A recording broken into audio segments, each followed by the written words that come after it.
So if, the vast majority agree with the view that seems right to me, then I don't have to lose so much confidence. On the other hand, if the vast majority are on the other side, I should lose even more confidence.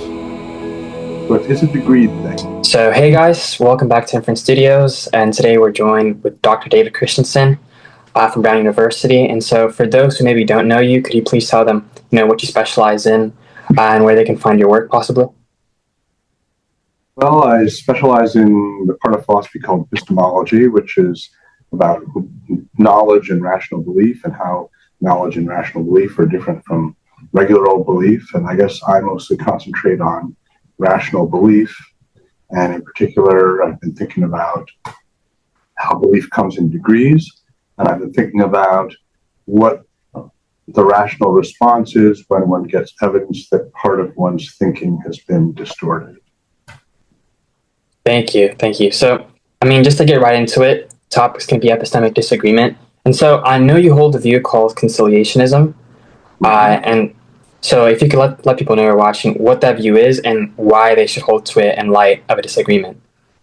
Okay, yeah. So you probably all have controversial opinions that that other people disagree with. I know I do. And for some of those opinions, you probably also are willing to admit that the people who disagree with you are just as smart as you are and know just as much as you do about the facts of the matter. And it's just that you've come to one conclusion and they've come to the other. So, if it's a matter where there's a true or false answer, then somebody's made a mistake, right? And we all make mistakes all the time in our thinking without realizing it. You can't tell when you're making a mistake. So the question in the epistemology of disagreement that I've been working on is, suppose I find myself in disagreement with some people and I acknowledge that they're just as smart as I am and they've worked just as hard. Is it rational for me to maintain my confidence in the face of that disagreement? And the conciliationist answer, the one I favor, says no. It says I should be thinking, well, one of us has made a mistake. The other person is just as smart as I am, just as good a thinker. So what would give me the right to think that the mistake was theirs rather than mine? So I should take seriously the possibility that the mistake is mine and reduce my confidence in my belief. And so when we consider, evidence and then the credence on that evidence, I assume we're using like the Bayesian model, right? Where, we update. And so I guess if we're like subjective Bayesianists, one might say, in our background data, there exists other people who disagree. And so we can like set different priors maybe on our initial assessment of the evidence. And so if someone has a different credence on the priors, that'd be consistent, with subjective Bayesianism. So is there something wrong in saying that where, there's not a uniqueness principle anymore? Oh, sure. Okay, that's a great question. So this is something that was also discussed a lot by various philosophers, especially at the beginning of the controversy about disagreement, because there are people who are on my side, the conciliationists, and also people on the other side, the so-called steadfast people who say, no, you don't have to reduce your confidence in light of disagreement. And one of the things that we were arguing back and forth about is some of the people on the steadfast side said, hey, look, maybe the evidence is such that it permits different, completely rational beliefs. Different people have different ways of thinking, like you were saying, different priors if you use a Bayesian model. But a lot of people think that, evidence is never so precise as to require just one exact, degree of belief in response.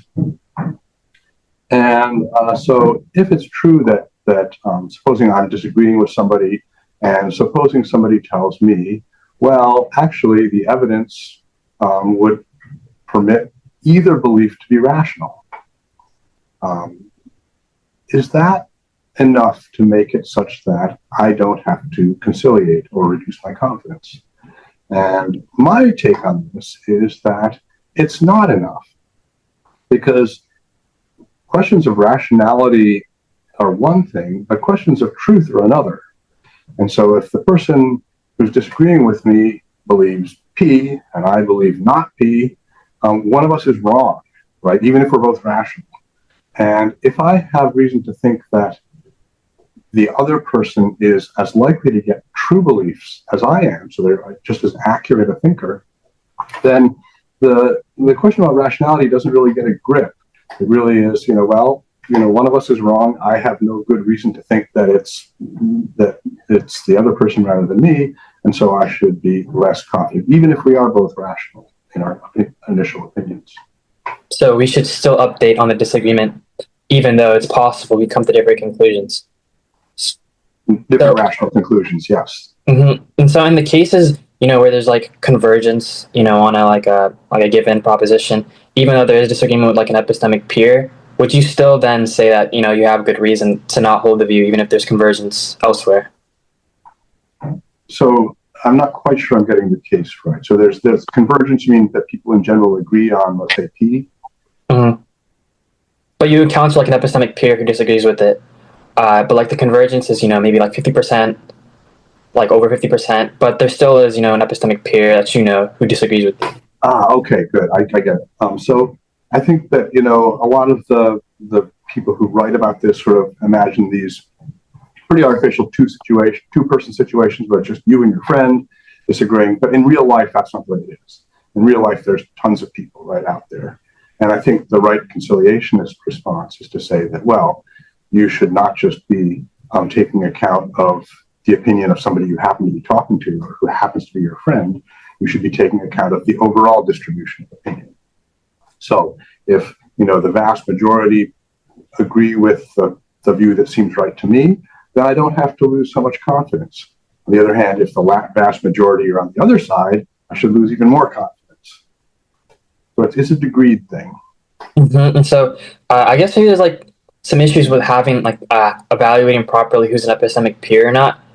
Because, sometimes it seems like someone just as rational as you, but they might have some underlying bias. So how would you go about actually verifying, like practically, who's an epistemic peer or not? Yeah, that's a good question. So the idea of an epistemic peer is somebody who I think is just as good as I am at discovering the truth about some issue. And for some cases, like maybe philosophy, many sort of cases in, let's say, metaphysics in philosophy or something like that, where there's not a lot of emotion involved. There's not a lot of bias that it seems to be evident.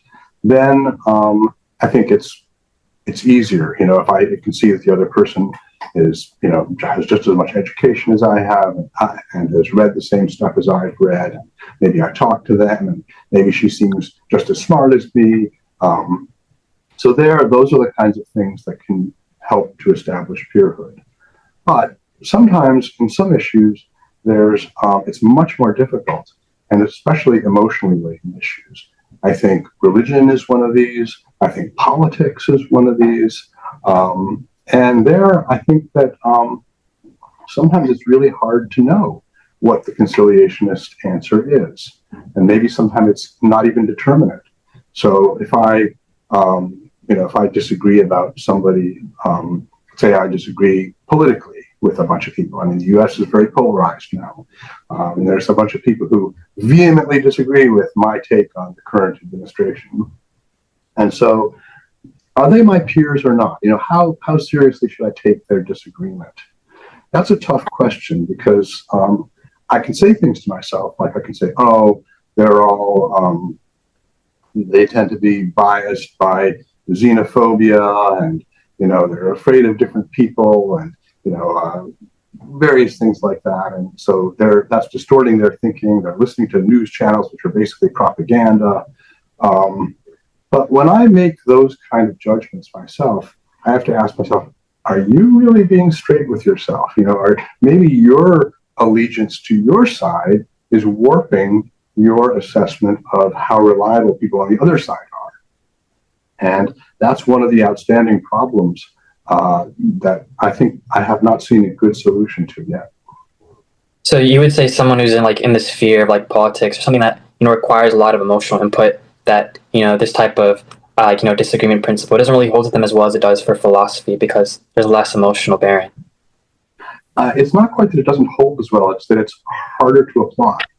Mm. So, I think it's still true that I should have the opinion, that's, I should take account of disagreement to the extent that I have good reason to believe that the other people are reliable. But when I ask myself that question, do I have reason to believe that people on the other political side are reliable? I find that it's not an issue which I can really trust my own thinking on, because I know I'm emotionally invested too. So, the emotion thing comes in two ways. One, I can say, oh, they're emotionally, emotionally distorted by xenophobia, let's say. And then, but when I'm saying that, I have to worry about whether I'm emotionally distorted by my vehement disagreement with them. Well, if you're both emotionally invested, would they still be an epistemic peer? I think whether we actually are epistemic peers is a question, that could be settled from the God's eye point of view. Maybe God could look down and she could say, okay, you're just as reliable a thinker as you. But, from my perspective, whether we actually are epistemic peers is something I have a very hard time getting a really confident opinion on. Whereas in, something more cold-blooded, like, some part of philosophy that's not very emotional, then I can say, yeah, I'm really sure that those people on the other side, they're just as good philosophers as I am. Oh, just like a look, do you believe in God? Because that's what I like to talk about. I'm just interested. Yeah, personally, I do not.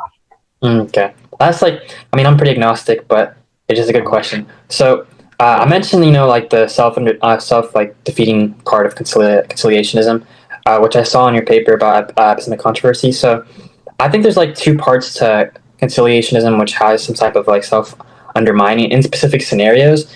So it's when you're disagreeing about the view itself, and then also when there's disagreement about what's an epistemic peer. Because if you disagree about who's an epistemic peer, the disagreement goes back one step. So in light of there being some self-undermining cases, what is the light at the end of the tunnel for that? Yeah. So there's two different kinds of self-undermining. The most common one that people talk about goes like this. So I'm a conciliationist, and I can read philosophy papers, and I know that there are a lot of other philosophers who are not conciliationists. Like, let's say, Mike Teitelbaum at Wisconsin. He's an anti-conciliationist. He thinks that what you should believe is what the basic evidence supports, irrespective of disagreement. That's the rational thing to believe. And Teitelbaum is, every bit as smart as I am, or smarter. So I know that. So the worry about self-undermining comes like this.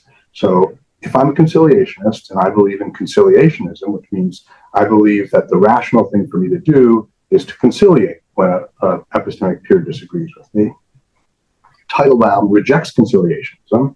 He thinks that the rational thing to believe is what the evidence supports, irrespective of disagreement. So if I conciliate with Teitelbaum on the issue of conciliationism, which I think I should, then I become less confident in conciliationism. So far, so good. So far, conciliationism is just like any other view I have. But some people have argued that it's a special problem if I continue to conciliate while not believing in conciliationism wholeheartedly. So that's what conciliationism tells me to do. It says, keep conciliating, but it also says, don't be confident in conciliationism. And so I end up, if I follow conciliationism, in the position where I conciliate, but I doubt that I'm not confident that that's the rational thing to do. So I adopt beliefs that I think are reasonably likely to be irrational. And some people say, how could that be rational? That shows that conciliationism is false. So that's the main self-undermining problem. Idea is conciliationism tells me not to believe in conciliationism. So how can it be true? Right? And my response to that is that actually it's not always irrational to believe in a way that you believe to be irrational. Sometimes, in fact, rationality requires you to both believe that P and also to believe that believing that P is irrational. That gets discussed in the literature under the heading of epistemocracy.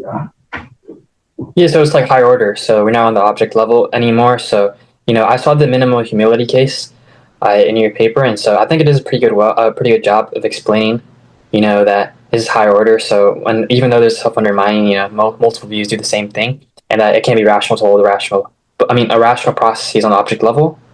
I think that what's like especially interesting when I like read your other stuff as well, and like putting logic in its place. When I thought about disagreement, pure disagreement about deductive reasoning, I was like, it can't possibly be right that I have a modus ponens argument and someone disagrees, and each premise is like deductive, and we still disagree, and I should update on that.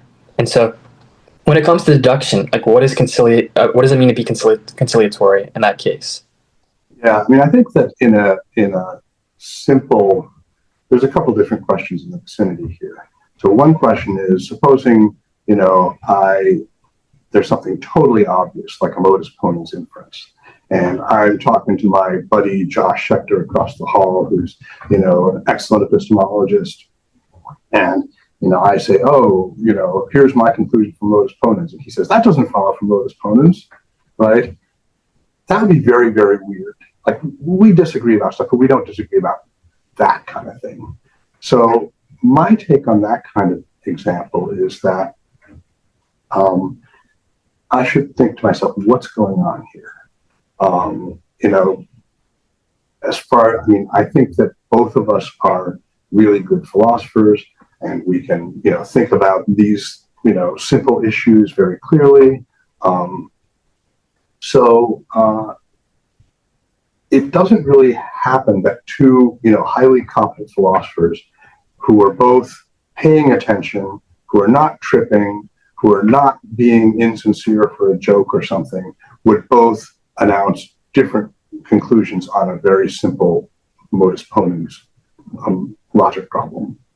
So probably one of us is either, having a mental breakdown of some sort, or under the influence of some drugs, or most likely just screwing around for a joke, right?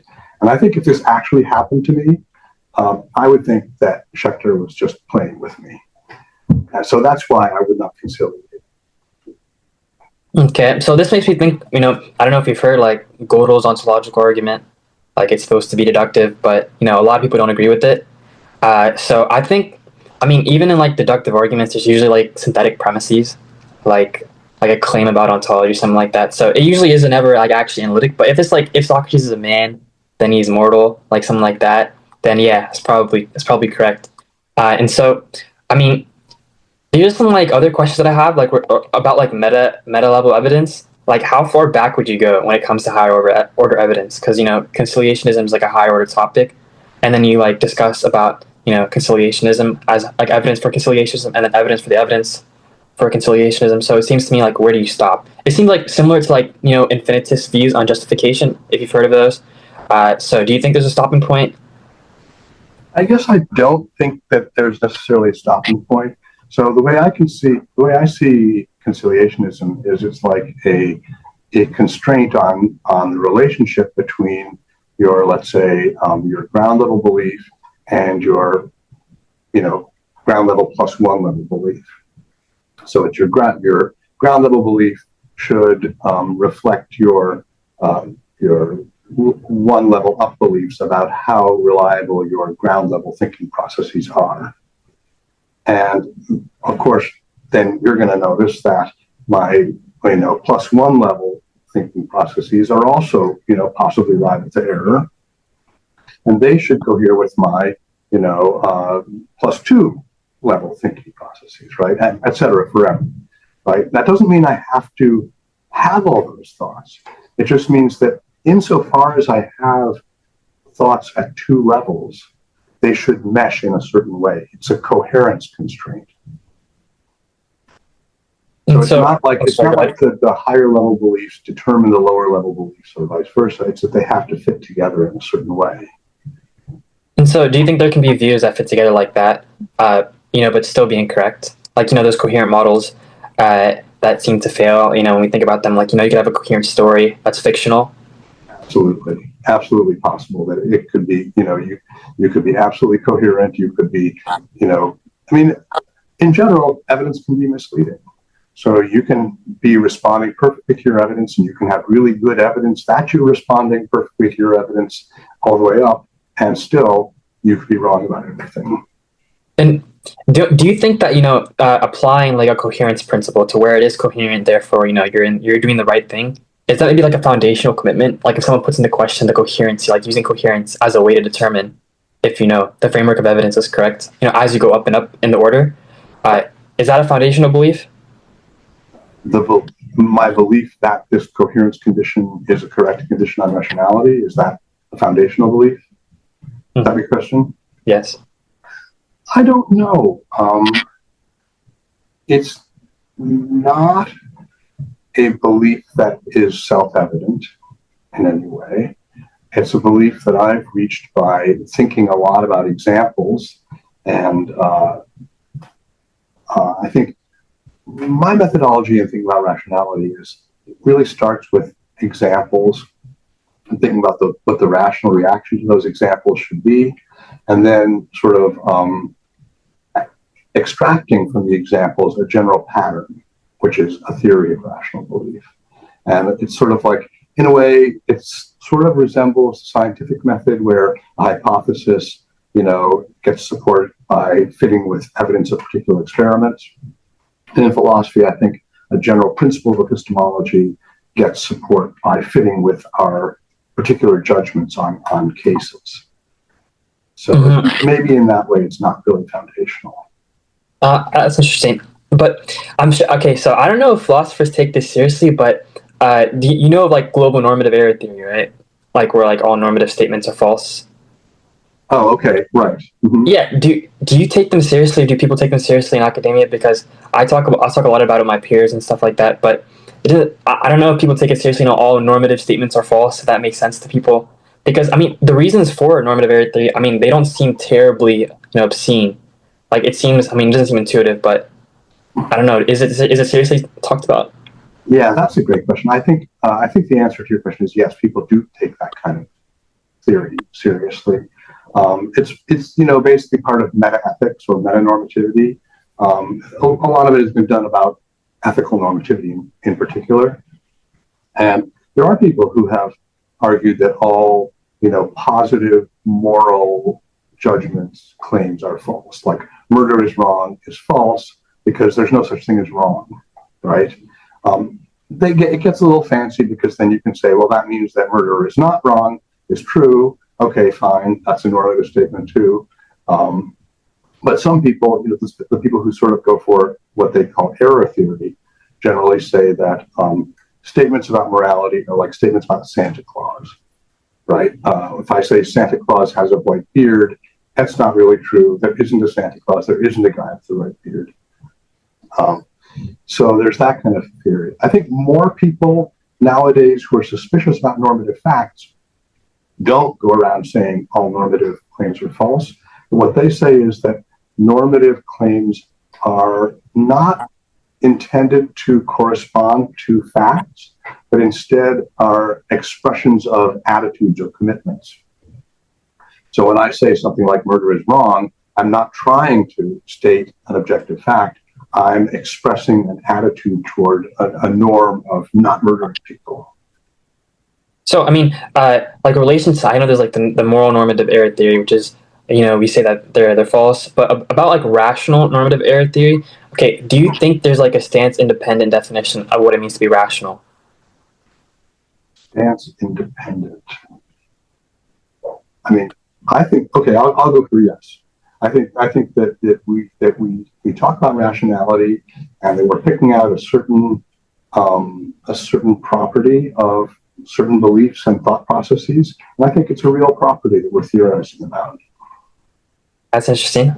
Okay, so I like asking this question at the end of every discussion I do. So I've talked to a lot of people, like especially people in high school, undergraduates, about certain philosophy topics, and usually a lot of them don't change their mind about a topic from like beginning to end. But it's pretty convenient that we're talking about disagreement and updating your beliefs. So has there ever been a point where you've held like a totally different belief and you've changed over the time? Because I talked to people who are theists that usually don't change their opinion over years. people who are atheists, they don't change their opinion. So have you changed your opinion drastically in any view over the years of your studies? I don't know about drastically, but I've changed it, I'd say, significantly. So I'll give you an example, and you can tell me whether it's drastic or not. Okay.